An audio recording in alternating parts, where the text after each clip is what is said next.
Salut les cathos, aujourd'hui nous sommes le 6 juillet et nous fêtons Saint Goar. Goar naît peu après la mort du roi Clovis. Ses parents étaient de nobles seigneurs de l'Aquitaine, au foyer desquels il puisa pendant ses premières années l'amour de la vertu. Tout petit encore, il avait une charité extraordinaire pour les pauvres. Son zèle pour la gloire de Dieu lui faisait prêcher déjà la pénitence aux pécheurs et la sainteté aux justes. Et la parole de cet enfant, jointe à ses actions merveilleuses, produisit de grands fruits autour de lui. Le sacerdoce, quand il eut l'âge de le recevoir, fut un nouvel aiguillon à son ardeur apostolique.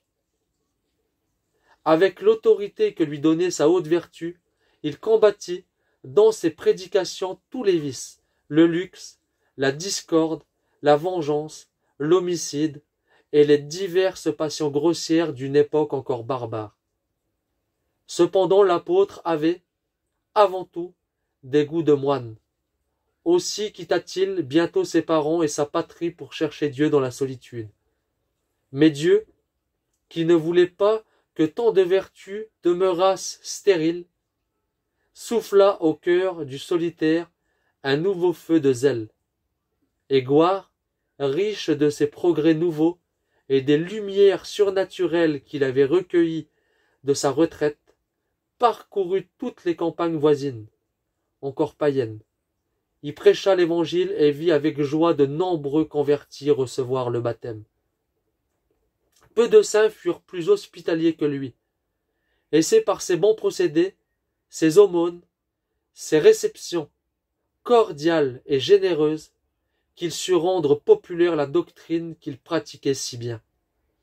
Accusé devant son évêque de divers crimes imaginaires inventés par le démon de la jalousie, il parut humblement au palais épiscopal et déposa son manteau par respect en présence du prélat.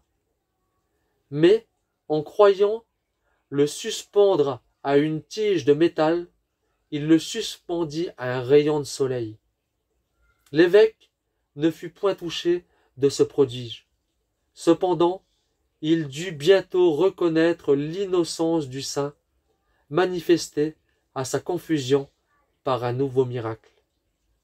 Le roi Sigebert voulut bientôt le faire évêque, mais Goar obtint un délai de 20 jours, pendant lequel il pria Dieu avec tant de larmes qu'il obtint une grave maladie qui se prolongea pendant 7 ans et mit le roi dans l'impossibilité de réaliser ses desseins. Goar offrit à Dieu ces longues et horribles souffrances pour l'extension et le triomphe de l'Église catholique. Que Dieu vous bénisse et à plus les cathos!